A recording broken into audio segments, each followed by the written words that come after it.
여러분, 스위스에 폴 트루니에라는 유명한 정신의학자가 한 분 있습니다. 그가 쓴 책 중에 듣는 귀라는 제목의 신앙 간증집이 있는데요, 그가 겪었던 실화 하나가 그곳에 정리되어 있습니다. 그와 그의 아내는 참 금슬이 좋기로 유명한 부부였는데, 한 번은 그리스로 휴가를 떠났다가 갑자기 아내가 심장마비를 일으키고 세상을 떠나게 된 것입니다. 여러분, 얼마나 당황스러운 상황이겠습니까? 정신이 없죠. 그런데 심장마비로 남편의 품에서 떠나는 그 아내가 숨을 거두기 전에 이렇게 말했다는 거예요. 여보, 오늘 천국에 도착하면 먼저 가 계신 시부모님을 만나 굉장히 즐거울 것 같아요. 그 말에 남편이었던 이 투르니에 박사가 굉장한 충격과 동시에 감동을 받습니다. 아내는 자기에게 다가오고는 그 죽음을 마치 기차를 타고 자기들이 그곳에 와서 놀다가 다시금 제네바로 돌아가는 것처럼, 그래서 자기가 살던 집에 돌아가 사랑하는 가족들을 다시금 만나게 되는 것처럼 정말 태연하게 그 죽음을 받아들이고 있더라는 것입니다. 그리고 그 순간에 저가 부활이요 생명 되시는 예수님을 그 삶을 통해서 체험하게 되었다. 그리고 그 일, 사랑하는 아내를 먼저 떠나보낸 일로 인해서 더욱더 강한 믿음을 갖게 되었다라는 스토리죠. 놀랍게도 그는 부활이요 생명 되시는 주님에 대한 믿음이 강해지면 강해질수록 근심과 걱정으로부터 점점 더 해방되는 것을 느꼈답니다. 그의 고백이에요. 저는 아내와 육체적으로만 결혼한 부부였던 것이 아니라 예수님과 천국 소망에 대한 믿음 속에서 한 몸이 되었던 것을 깨달았습니다. 진정한 부활의 신앙이 어떤 것인지를 잘 보여주는 이야기라 하겠습니다. 오늘은 예수님 그 시리즈 설교의 25번째 시간으로 알파벳 Y를 살필 차례입니다. 여러분, 하나하나 A, 엔젤, B, 벌스 이래서 우리가 찾아왔는데, 저도 그 흔적을 추적하다가 Y에 가서는 이 사람이 어떤 이야기를 할까 했는데, 뜻밖에도 Yes라는 감탄사를 사용해서 예수님의 부활하신 감격을 표현하고 있습니다. 물론 오늘이 부활주일은 아닙니다. 하지만 저와 여러분에게 너무너무 중요한 이 부활의 이야기를 함께 상고하며 은혜를 나누도록 하겠습니다. 자, 지난 시간으로 가보시죠. 예수님의 부활 이야기는 지난주에 우리가 살폈던 저 십자가 이야기에서부터 시작됩니다. 예수님이 돌아가시던 그 십자가 아래에 있었던 사람들은 그 당시 예수님의 모친이었던 마리아, 그리고 막달라 마리아, 아리마대 사람 요셉, 니고데모, 그리고 예수님을 사랑했던 제자 요한, 그 정도 되는 무리였습니다. 우리 쉽게 생각해 볼 수 있죠. 여러분, 그날 그들은 자기들의 눈앞에서 죽어가고 있던 그 예수님이 다시금 살아나실 것이다라는 생각을 전혀 생각해 보지 못했습니다. 기대는커녕 상상도 하지 못했을 거예요. 물론 우리는 예수님께서 당신 마지막 메시지들 가운데 부활에 대한, 죽음에 대한 힌트들을 좀 담아 놓으셨던 것을 압니다. 하지만 제자들 중에 그 누구도 그 당시 주님의 그 말씀을 이해하지 못했을 겁니다. 그렇지 않겠어요? 누가 죽은 사람이 다시금 살아난다라는 생각을 하겠습니까? 지금 그들에게 있어서 그 일은 이미 끝난 일입니다. 그건 죽음입니다. 생각해 보십시오. 불과 며칠 전까지만 해도 호산나 다윗의 자손이여 찬송하리로다, 그런 외침을 들으며 예루살렘에 입성하셨던 예수님, 시장판과 같았던 그 성전을 들러엎으시면서 내 집은 만민이 기도하는 집이다 무섭게 호령했던 예수께서, 아니 어떻게 그렇게 변명도 한번 제대로 해보지 못한 채 무기력하게 잡히시고 조롱당하시고 또 고난당하시고 십자가에서 그렇게 하는 동안에 죽어가신다는 말입니까? 순식간에 일어나 버린 일, 그 주님을 따르던 이들은 결코 이해할 수가 없었을 것입니다. 하지만 냉철한 현실입니다. 예수님의 죽음은 정말로 벌어진 거예요. 지난 3년 동안 그들이 쫓아다녔던 예수님, 그 선생님은 유대인들이라면 누구나 하나님의 저주를 받아 죽은 거야 라고 말했던 그 십자가 위에서 절규하며 돌아가셨습니다. 그리고 그 죽음과 함께 온 세상이 하나님이 주시는 어두움으로 진하게 뒤덮여 버렸습니다. 무시무시한 하나님의 진노, 그분의 슬픔 속에 모든 자연 만물이 숨을 죽입니다. 다 어둠이었어요. 침묵이었어요. 그리고 바로 그 순간에 제자들은 예수님에 대한 모든 소망을 접을 수밖에 없었습니다. 성경에 기록된 대로 어둠이 온 세상을 덮어버렸습니다. 완전한 암흑, 완전한 소망 없음, 완전한 절망, 그것이 예수님 십자가의 죽음이 가져다준 결과였습니다. 다 끝난 거예요. 하지만 여러분, 바로 그 순간에 하나님께서 온 우주가 깜짝 놀랄 만한 놀라운 일 한 가지를 도모하셨습니다. 그 어두움이 모든 세상을 덮어버린 순간, 그래서 원수 마귀는 기뻐 날뛰고 사망 권세는 자기가 승리한 줄로 알아서 탄성을 지르고 있는 그 순간에 우리의 예수님께서는 저와 여러분, 아니 온 인류의 죄값을 속량하신 후에 그 무시무시한 죽음의 무게와 사망의 권세를 깨뜨리고 한순간 다시 부활하신 것입니다. 할렐루야. 무덤에 머물러 예수 내 구주, 새벽 기다렸네 예수 내 구주, 원수를 다 이기고 무덤에서 다시 살아나셨네, 어둠을 이기고 나와서 성도 함께 길이 다스리겠네, 사셨네 예수 다시 사셨네. 부활주일이면 우리가 기쁨으로 찬양합니다.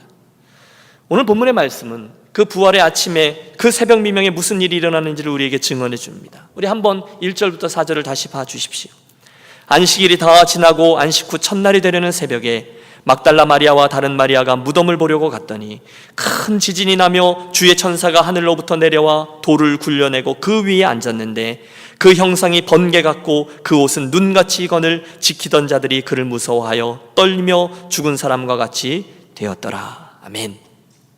저와 여러분 이 본문의 말씀을 부활절기만 되면 함께 나눕니다. 예수 부활하셨어요. 할렐루야 인사하고 찬양합니다. 어린이들은 교육관에서 에그 헌팅하고요, 어른들은 나갈 때 삶은 계란들 나누고, 저쪽 우리 식당으로 가면 온 교회가 함께 부활절 만찬을 대합니다. 그런데 우리는 자칫 그 정형화된 절기의 흐름 때문에 예수님의 부활하신 그 사건에 대해서, 부활 사건 자체에 대한 말씀을 좀 자세히 살펴볼 기회를 종종 놓치곤 합니다. 여러분 아십니까? 우리가 막상 예수님의 부활에 대한 말씀을 자세히 살피면 저와 여러분은 예수께서 다시 살아나셨다라는 사실, 그때 그 무덤에 돌이 옮겨져 있었다는 사실, 천사들이 거기에 와서 그 사실을 알려주셨다는 사실 등등을 알게 되지만, 정작 부활 자체에 대해서 예수님이 언제 부활하셨는지, 그 밤에 또 어떻게 부활하셨는지, 그 부활하시는 순간에 어떤 일들이 일어났는지 등등 예수님 부활 자체에 대한 성경의 증언과 묘사는 전혀 없다는 것을 알게 돼요. 여러분 이해가 되십니까? 예수님께서 십자가에서 죽으신 후에 아리마대 사람 요셉의 무덤에 장사 지냄이 되셨습니다. 이후 무덤의 문이 닫히죠. 그리고 유대 지도자들의 요청으로 그 문에는 인이 쳐지고요, 무장한 군병들이 그 무덤을 지킵니다. 그리고 나서 성경은 갑자기 사흘 후의 새벽으로 휙 시간을 옮깁니다. 그리고 사흘 후의 새벽 빈 열린 무덤으로 우리들을 안내하고 있어요. 여러분 제가 드리는 말씀은 이겁니다. 성경은 그 무덤이 어떻게 비게 되었는지, 예수께서 어떻게 부활하셨는지 그 신비로운 과정에 대해서 전혀 이야기하고 있지 않아요.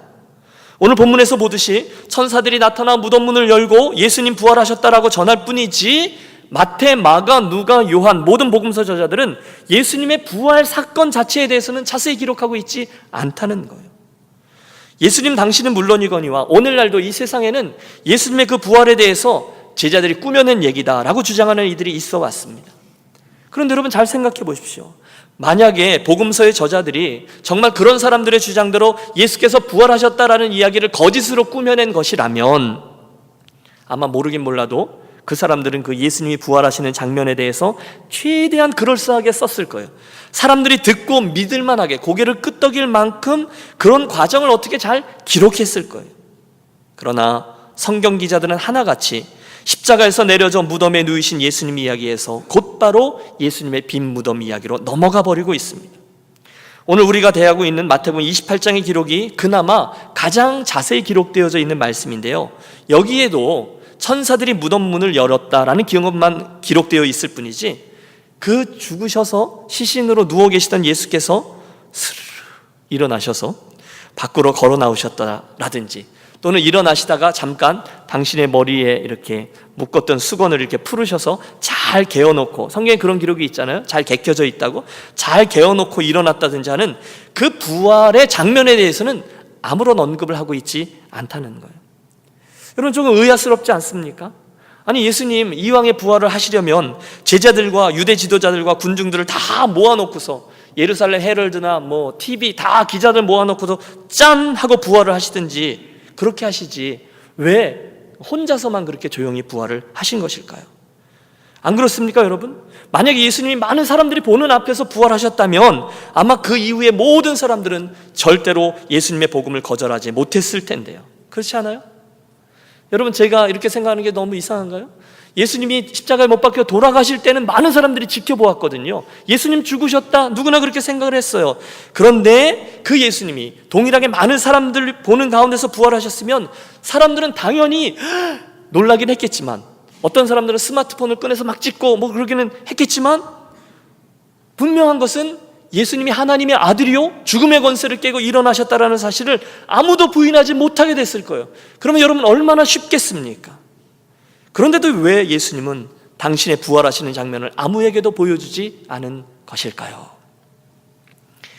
성경학자인 무어 박사는 이에 대해서 굉장히 설득력 있는 답변을 하나 내놓습니다. 이렇게 얘기해요. 믿음은 강요하는 것, 다시 말해서 믿음을 강요하는 것은 하나님의 구속 계획에 들어가 있지 않으며 우리에게는 믿음의 근거로 삼기에 그 이상의 충분한 증거들을 기대하거나 요구할 권한이 없다라고 말입니다. 여러분, 이게 무슨 뜻인가 하면요, 오늘 저와 여러분이 듣고 믿는 이 기독교 신앙은, 우리들의 믿음은 어떠한 증거들을 보고 나서 그것들 때문에 설득이 되어 믿는 것이 아니라, 대신에 우리들의 믿음은 예수님이 부활하셨습니다라는 누군가야 믿을 만한 사람의 증언을 듣고서 믿는 것이다, 이런 뜻이에요. 우리가 증거 때문에 믿음을 갖게 되는 게 아니라는 거예요. 증언 때문에 믿고 고백하게 된다는 것이죠. 저는 이 사실에 전적으로 동의합니다. 사실 여러분, 우리가 믿는 성경의 모든 중요한 진리들이 다 그렇습니다.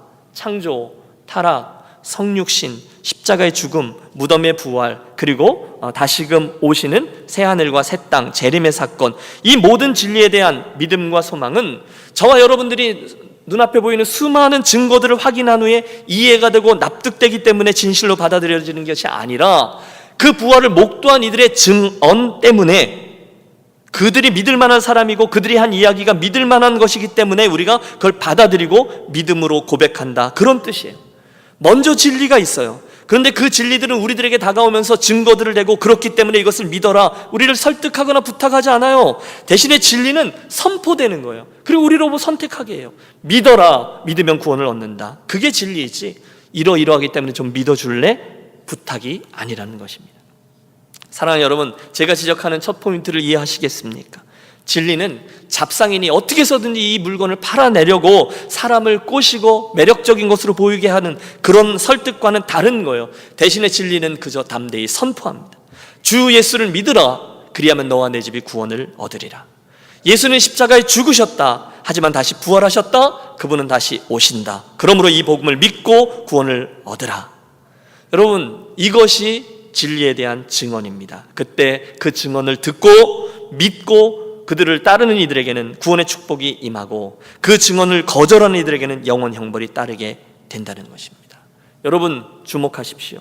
하나님의 말씀은 절대로 저와 여러분들에게 증거들을 내보이면서 이걸 입증해 보일 테니까 믿어달라고 다가오지 않아요. 우리에게 부탁하지 않아요. 대신에 하나님의 말씀은 증언의 형식으로 우리들에게 선포됩니다. 그리고 우리에게 믿고 고백하라고 얘기해요. 오늘 이 부활도 마찬가지입니다. 예수 부활하셨다, 그 다음은 우리의 책임이라는 거예요. 우리 함께 그날 아침에 무덤가에 무슨 일이 일어났는지를 한번 자세히 주목하겠습니다. 제일 먼저 막달라 마리아와 다른 마리아가 새벽 일찍이 일어나 예수님의 무덤을 찾아 길을 떠나는 것으로 오늘 이야기가 시작됩니다. 여러분, 그때로 한번 가서 생각해 보십시오. 캄캄한 어둠의 길을, 아직 새벽이잖아요, 아무런 보호자도 없이 그 무덤을 향합니다. 그 가녀린 두 여인, 그 무덤에 갔을 때 그 육중한 커다란 돌문을 누가 굴려줄 것인지도 모른 채 그녀들은 놀라운 모험을 감행합니다. 그런데 그곳에 도착한 여인들은 놀랍게도 그 무덤의 돌문이 이미 굴려져 있는 것과 하늘의 광채로 빛나는 천사가 거기에 앉아 자기들을 기다리고 있는 것을 봐요. 순간 두려웠죠. 그 여인들에게 천사들이 부활의 선포를 합니다. 너희는 무서워하지 말라. 십자가에 못 박히신 예수를 너희가 찾는 줄을 내가 아노라. 그가 여기 계시지 않고 그의 말씀하신 대로 살아나셨느니라. 와서 그의 누우셨던 것을 보라. 여러분, 그녀들을 한번 생각해 보십시오. 그녀들은 분명히 지난 금요일 저녁에 그 예수님을 십자가에서 내려서 그 무덤 속에 예수님의 시신을 누이고 무덤의 문이 닫히고 군병들이 봉인까지 하는 것을 보았습니다. 그리고 나서 무시무시한 로마의 병사들이 경비를 서는 것도 보았어요. 그건 팩트, 사실입니다. 그런데 지금 그 시신이 없어지고 무덤의 문이 열려 있는 것을 보게 된 겁니다. 그것도 팩트예요. 그들이 경악할 수밖에 없죠. 도대체 예수님의 시신이 어디 간 거지? 여러분, 그녀들은 예수님의 시신을 누군가가 훔쳐갔다라고 분명히 믿고 있었어요. 부활절이면 저희가 종종 얘기하죠. 역사 속에 많은 이들이 나름대로 설명합니다. 틀림없이 로마의 군병들이 졸고 있는 틈을 타서 제자들이 무덤에 몰래 기어들어가 예수의 시신을 훔친 후에 예수가 부활했다라고 거짓을 퍼뜨린 것이다. 그런데 여러분, 상식적으로 생각해 볼 때 이것처럼 어리석고 앞뒤가 안 맞는 주장이 없습니다. 당시 로마의 병정들은요, 군무 중에 졸면 그 사람들은 사형감이었습니다. 또 그 경비 기간이 오랜 기간이 아니에요. 딱 이틀 밤이었어요. 아무리 로마 군병들의 군기가 빠졌다 할지라도 누군가가 그 돌문을 옮기고 우르르 소리가 났겠죠. 또 그 시신을 옮겨갈 때, 그것도 그 세마포 옷을 벗기고 머리에 있는 수건은 곱게 접어서 놓고 나갈 정도로 여유 있게 시신을 훔쳐가는데도 그들이 여전히 자고 있었다. 설득력이 없습니다. 더 기가 막힌 것은 예수께서 잡히시던 순간에 모두 다 두려움 속에 도망갔던 제자들이 갑자기 큰 용기를 내어서 예수님의 시체를 훔쳐가는 시도를 했다. 더 넌센스인 거죠. 아니에요, 여러분. 제자들에게 있어서 예수께서 다시금 부활하셨다라고 거짓말을 퍼뜨려야 될 이유가 하나도 없어요. 여러분, 예수님이 부활하셨다라고 거짓말을 하고 자기들의 인생을 내어놓을 만큼 여러분, 그 이야기를 퍼뜨려서 그들이 부자가 되느냐? 아니요. 그들이 높은 자리를 한 자리 차지하느냐? 아니요. 그들은요, 그 상황 속에서 목숨을 부지한 것만도 감사하다, 다행이다라고 생각했던 그런 사람들이에요. 그런데 그들이 왜 그 거짓말을 위해서 무모한 일을 감행하고 거짓을 하겠습니까? 넌센스입니다. 대신에 사랑하는 유니온 가족 여러분, 우리는 하나님의 말씀을 그대로 믿습니다. 즉 그리스도께서 죽은 자 가운데서 약속대로 다시금 살아나셨다는 거예요. 여러분, 예수님은 살아나셨습니다. 믿습니까? 그날 여인들은 부활하신 예수님을 보았습니다. 잠시 후에 도망자였던 제자들도 부활하신 예수님을 만났습니다. 어떤 이들은 예수님의 음성을 듣고 어떤 이들은 예수님의 그 상처난 손과 옆구리에 손을 대보기도 했어요. 어떤 이들은 최소한 500명이 지켜보는 가운데 예수님이 서 계셨던 적도 있다라고 얘기하고, 그들은 이 이야기를 증언하다가 재산들도 빼앗기고 고문도 받고 비방도 받고 죽음에 이르기까지도 하였습니다. 여러분, 세상에 어떤 사람들이 자기 인생의 하등에 도움이 되지 않을 것을 그 거짓말을 하면서까지 자기 인생을 걸 수가 있겠습니까? 결론은 하나입니다. 예수님은 약속대로 부활하셨습니다. 그리고 그 부활을 목도한 증인들의 증언을 듣고 믿고, 오늘 저와 여러분도 그 예수님의 부활을 듣고서 믿고 믿음으로 고백하는 것, 이게 그리스도인들에게 있는 부활 신앙인 것이죠. 여러분, 예수님의 부활 신앙은 예수를 믿는 저와 여러분에게 너무너무 중요한 기독교의 핵심 진리입니다. 만약에 이 부활이 거짓이라면 저와 여러분들은 모두 다 거짓말장애입니다. 오늘 우리들의 믿음도 헛것입니다. 기독교 2000년간의 그 찬란한 역사도 다 거짓입니다. 사도들이 피를 흘리며 죽어갔던 순교도 다 쓸데없습니다. 사도 바울의 고백처럼 예수님의 부활이 거짓이라면 이 세상에 예수 믿는 사람들이 가장 불쌍한 사람들입니다. 그러므로 사랑하는 유니온 가족 여러분, 신앙생활을 제대로 하고 싶으십니까? 다시요. 사랑하는 유니온 가족 여러분, 신앙생활을 제대로 하고 싶으십니까? 그렇다면 예수께서 부활하셨다는 사실을 성경대로 의심치 말고 믿어야만 할 것입니다. 여러분, 부활주일도 아닌데 왜 김 목사가 이렇게 부활 이야기를 강조합니까? 여러 이유가 있죠. 가장 먼저 여러분, 예수님의 부활은요, 예수께서 곧 하나님이 이 세상을 구원하기 위해서 보내주신 그 구원자다라는 사실과 결국 그분이 우리를 구원하셨다라는 사실을 입증해주는 진리이기 때문에 중요합니다. 여러분, 다시 말해서 예수님의 부활은요, 예수님의 십자가만큼 든든한 우리들 구원의 확신의 근거라는 거예요. 내가 만일 내 입으로 예수를 주로 시인하며 또 하나님께서 그를 죽은 자 가운데서 살리신 것을 내 마음에 믿으면 구원을 얻으리니. 여러분, 이해가 되세요?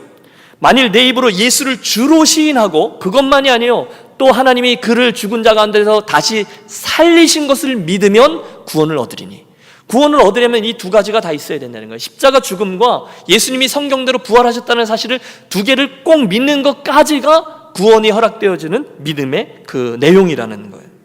또 있습니다. 부활의 중요한 이유는요, 그 예수님의 부활이 오늘 우리들 의로움의 근거가 된다는 거예요. 하나님이 칭의의 사건을 주셨잖아요. 예수를 믿는 순간에 너는 죄 없다 하신 그 칭의의 사건이요, 바로 이 부활을 믿는 믿음에서 나옵니다. 예수는 우리의 범죄함을 위하여 내어줌이 되고 또한 우리를 의롭다 하심을 위하여 살아나셨느니라. 아멘. 예수님의 부활이 없으면 우리들의 의로움, 칭의의 사건도 없었다는 거예요. 그러니까 중요하죠. 셋째, 예수님의 부활은 앞으로 우리들에게 있을 부활의 예증이 되기 때문에 중요합니다.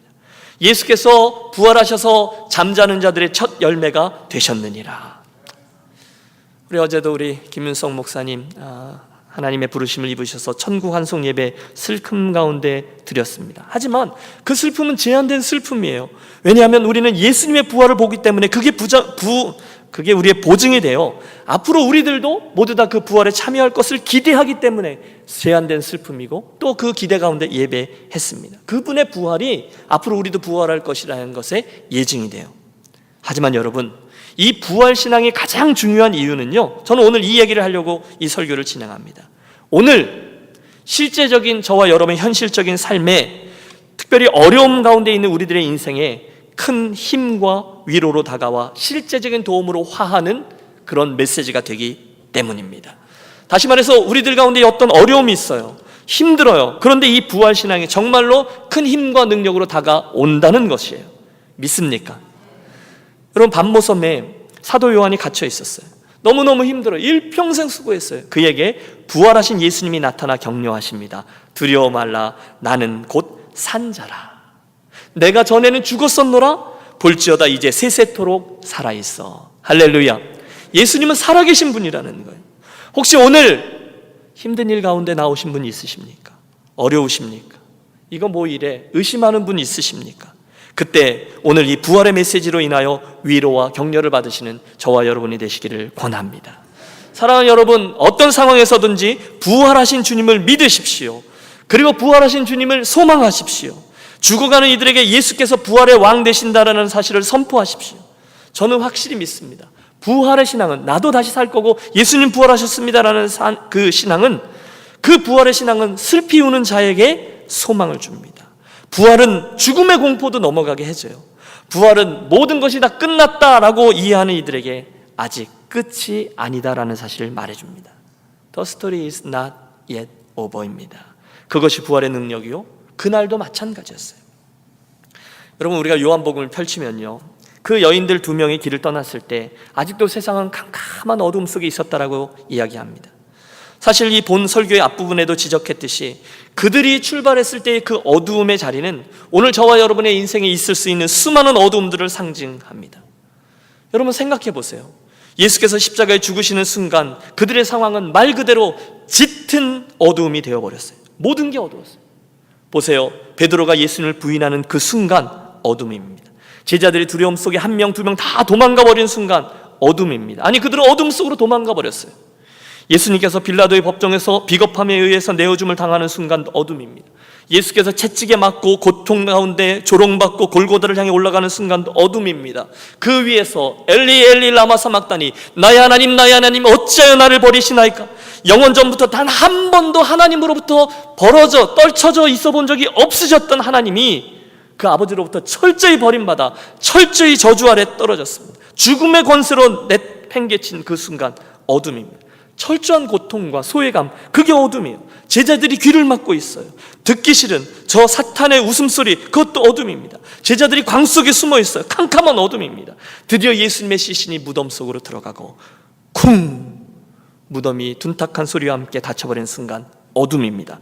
모든 게 어둠이에요.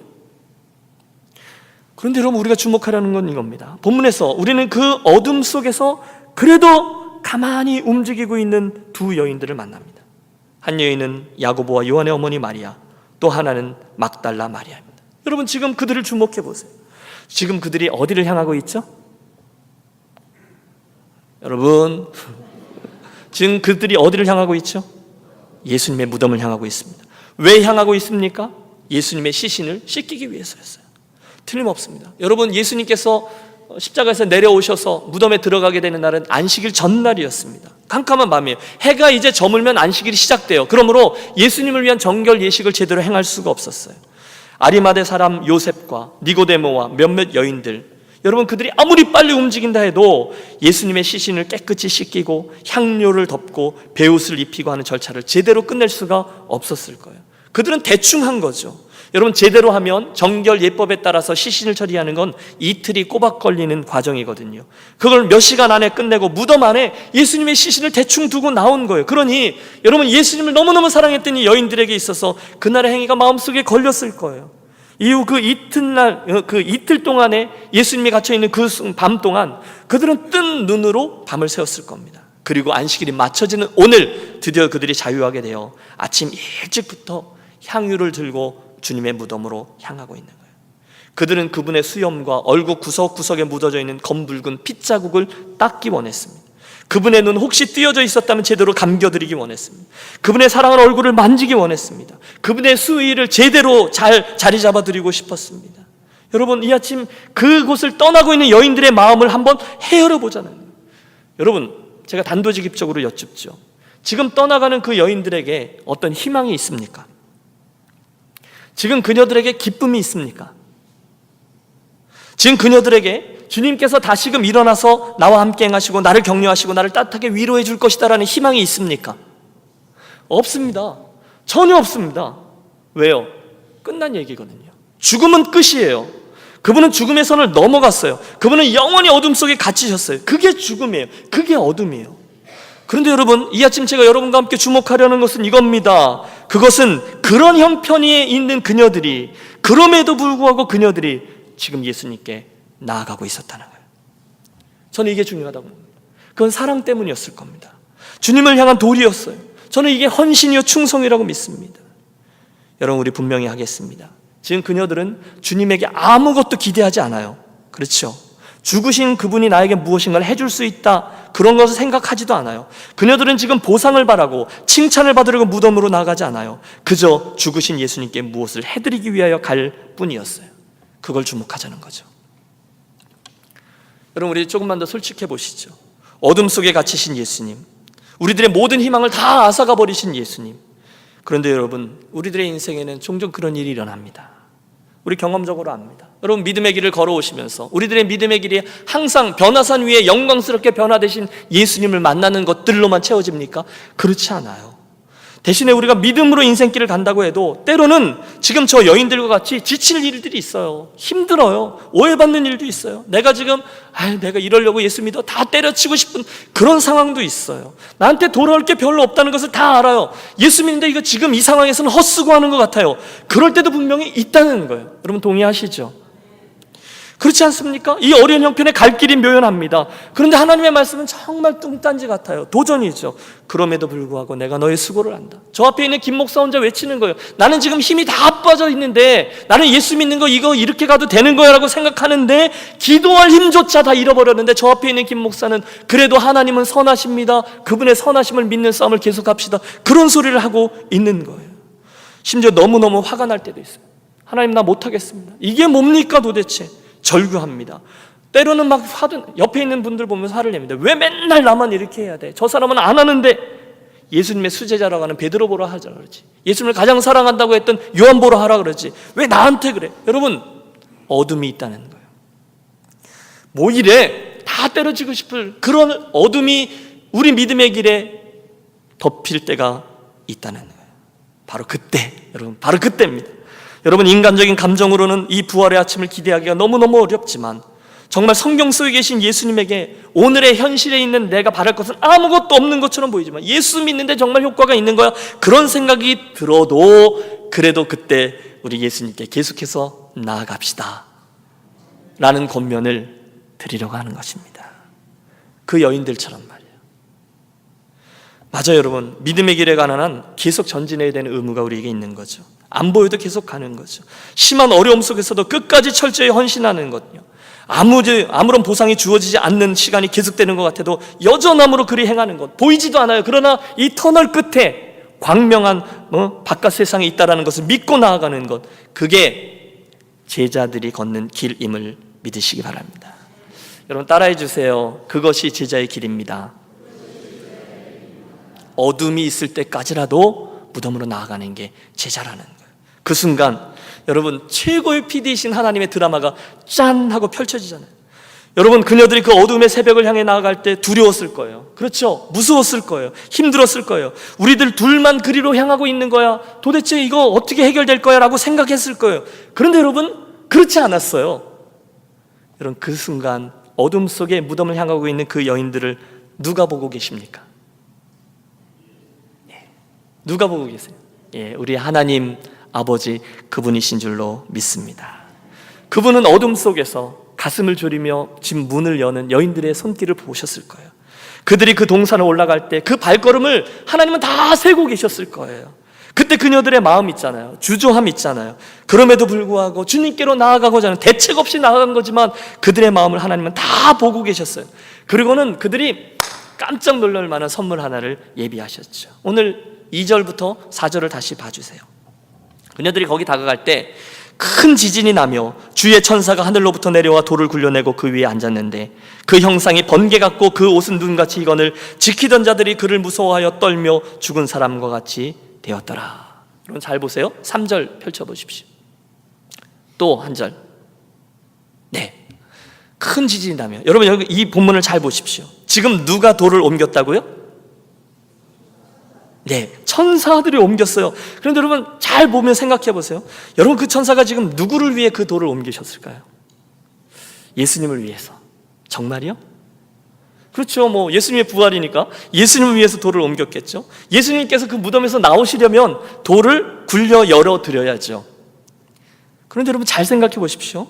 지금 예수님께서 누군가가 그 돌을 옮겨 주어야만 무덤에서 나오실 수 있는 분이셨을까요? 네. 하나님이신 그분, 이미 부활체시잖아요. 그 다음에 시간과 공간이 그분에게 의미 없었잖아요. 그분이 죽음을 정복하신 그분이 모든 시간과 물질을, 공간을 다스리는 예수님이 그때 이 돌문이 무거워서 헬로, 누가 밖에서 문 좀 열어줘야, 누가 좀 굴려줘, 나 좀 나가게, 이렇게 말씀하시는 분이냐는 거예요. 아니에요. 여러분, 여기서 우리가 자칫 놓칠 수 있는 흥미로운 점이 하나 있습니다. 제가 제일 좋아하는 글 쓰는 분들 중에 맥스 루케이도 목사님이 계신데요, 이분의 관찰에 의하면 복음서 어디를 보아도 천사들이 예수님을 위해 돌문을 옮겨 놓았다라는 기록은 없다는 거죠. 그러고 나서 보니 정말 그래요. 그래서 이분은 아주 재미있는 해석을 하나 시도합니다. 어쩌면 예수님은 그 순간에 이미 부활체가 되어서 밖에 나와서 이미 무덤 밖에 계셨을지도 모른다는 거예요. 그 문이 열려야만 예수님이 거기서 나올 수 있는 게 아니었잖아요. 그렇다면, 만약에 그렇다면 그 돌문은 누구를 위해서 옮겨진 것일까요? 잘 생각해 보세요. 그녀들에게 해준 천사의 말을 들어보세요. 천사들이 그녀들에게 이렇게 말합니다. 와서 그의 누우셨던 것을 보라. 와서 그의 누우셨던 것을 보라. 다시 여쭙죠. 그렇다면 이 돌문은 누구를 위해 열린 것일까요? 여인들을 위한 거라는 거예요. 아무것도 더 이상 바랄 것이 없는 그 여인들, 그 죽음 건너편에 있는 주님에게 뭘 바라기 때문에 나온 게 아니라 그분을 그냥 사랑하기 때문에 나온 여인이요, 그저 더 헌신하기 위해서 나왔던 여인들, 그 여인들에게 예수님이 당신의 빈 무덤을 자랑하고 싶으셨다는 거예요. 따라서 그 돌문은 예수님이 나오실 수 있도록 하기 위해서 옮겨진 게 아니라 이 여인들에게 부활의 기쁜 소식을 알려주기 위해서, 무덤 안을 볼 수 있도록 하기 위해서 옮기셨다는 거예요. 예수님이 사라지셨네, 예수님 부활하셨네, 할렐루야. 그 빈 무덤을 보여주기 위해서 주님 천사들로 하여금 문을 열게 했다라는 해석인데요, 저는 굉장히 이게 설득력이 있다라고 봅니다. 사랑하는 여러분, 우리들의 얘기를 해보시죠. 오늘 여러분 믿음의 여정은 어떠하십니까? 혹시 이러저러한 이유로 말로만의 부활신앙이 아니라 오늘 삶으로 체험되어야 될 부활신앙이 필요하신 분은 아니 계십니까? 여러분, 오늘 갈 길이 너무 멀다라고 느끼시는 분은 아니 계십니까? 상황이 너무 어둡다고 생각하시는 분은 아니 계세요? 이럴 때 믿음이 무슨 소용이 있나? 기도는 해서 뭐하나? 길이 전혀 없는데, 하나님은 내가 이렇게 부르짖어도 침묵하시는데. 물론 여러분, 예수 믿는 자로서 그분을 기대하기는 해요. 그래도 이 어둠은 너무 짙어라고 생각하다가 어쩌다가 한 주 건너뛰어? 그러다가 억지로 나오신 분은 아니 계십니까? 여러분, 그럴 수 있습니다. 누구나 그럴 수 있습니다. 저도 목사 이전에 한 명의 구도자로서 중간중간에 어둠이 나를 누를 때가 있어요. 내가 정말 신앙에 있는 거야? 이럴 때가 있다는 거예요. 신나는 변화산 위만 예수 믿는 게 아니잖아요. 저 아래에도 예수 믿는 거예요. 오늘 부활의 아침에 등장하는 본문의 여인들을 보면서 우리가 배우는 게 그것입니다. 그런 상황에도 포기하지 말고 나아가라는 것이죠. 예스! 그분이 부활하시기 때문이죠. 옆에 있는 분에게 격려해 주십시오. 포기하지 마십시오. 이쪽에 있는 분에게도 한 번 더 해주십시오. 포기하지 마십시오. 사랑하는 여러분, 오늘까지 믿음을 지키며 달려오시느라 참 수고하셨어요. 그 믿음의 여정, 그 주님을 향한 헌신, 주님을 향한 사랑, 여러분 절대로 포기하지 마시기 바랍니다. 중간에 왜 베드로나 요한 시키지, 왜 맨날 나야, 심통난다고 주님 향한 사랑을 포기하지 마십시오. 가봤자 그 돌문 우리 여자의 힘으로 옮길 수 없어 지레 짐작하고 기권하지 마십시오. 왜? 지금 어둠을 뚫고 계속해서 걸어가고 있는 여러분의 발걸음을 보고 계신 분이 있기 때문입니다. 여러분 위로 받으세요. 비록 아무도 안 보고 있는 것 같지만 지금도 나의 주님을 향한 헌신과 사랑과 발걸음을 지켜보고 계신 분이 있으십니다. 혹시 압니까? 저와 여러분이 그 아침에 피곤한 몸을 일으켜서 그래도 내가 기도해야지 하고 여러분 집 문을 나설 때 지금 하나님께서 여러분의 삶 속으로 천사를 보낼지 누가 압니까? 이번 주 진짜 교회 가기 싫다, 예배 드려봤자 이게 뭐 얼마나 도움이 되겠어, 그런 생각이 들어서 그냥 그 자리에 털썩 주저앉고 싶은 생각이 들지만 그때 포기하지 마세요. 혹시 압니까? 지금 천사들이 여러분에게 있어서 그 무덤의 돌문을 옮기고 있을지 말입니다. 혹시 압니까? 그 틀어졌던 거래가 지금 다시 시작된다는 연락이 올지 누가 압니까? 혹시 그 원수 같은 사람, 그가 나에게 화해를 청하기 위해 수화기를 들고 있을지 누가 압니까? 혹시 압니까? 오래전에 인터뷰는 했지만 감감무소식이었던 그 회사에서 나에게 이메일을 막 보내고 있을지 누가 압니까? 그 사람이, 그 형편이, 그 관계가, 그 학교가, 그 직장이, 그 비즈니스가, 그 남편이, 그 자녀가 혹시 압니까? 그러니 여러분 멈추지 마십시오. 여러분 힘드시죠? 멈추지 마세요. 대신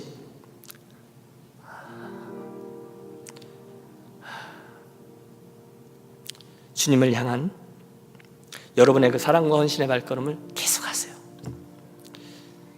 바랄 것 없어도 주님께 나아갔던 그 여인들을 기억하십시오. 여러분 기도 지치시죠? 쉬지 마세요. 하나님이 지금 천사를 보내셨을지 몰라요. 하나님이 오늘 여러분 앞에 그 부활의 확증을 위해 돌을 옮기고 계실지도 몰라요. 기억하십시오. 그 돌문은 힘 없으신 예수님을 나오실 수 있도록 옮겨진 게 아니에요. 대신에 그 돌문은 오늘 저와 여러분이 소망 없는 이 자리에 당신의 부활을 목도할 수 있도록 옮겨 놓으신 거예요. 그 주님의 부활이 바로 당신을 위한 것이다 라는 사실을 보여주기 위해서 옮기신 거죠. 그 어둠 속에서도 여전히 믿음을 지키며 나아가려고 하는 여러분을 위해서요. 바로 그 놀라운 축복, 예수 부활, 그 놀라운 기적이 오늘 이 아침 저와 여러분의 삶의 현장에 그대로 체험되어지시기를 우리 주 예수 그리스도의 이름으로 축복합니다. 우리 찬양팀 나오시고요. 여러분 함께 다 일어나셔서 우리 맨 처음 불렀던 찬양을 좀 같이 하고 기도하도록 하겠습니다.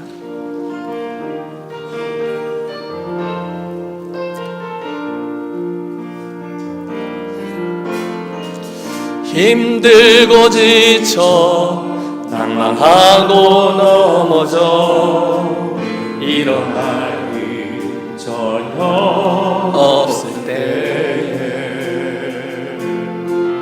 조용히 다가와 손 잡아주시며 나에게 말씀하시네. 나에게 실망하며 내 자신 연약해 고통 속에 눈물을 흘릴 때에 못자국 난 그 손길 눈물 닦아주시며 나에게 말씀하시네. 그분의 위로를 받으십시오. 너는 내 아들이라. 너는 내 아들이라. 오늘날 내가 너를 낳도다. 너는 내 아들이라. 나의 사랑하는 내 아들이라. 너는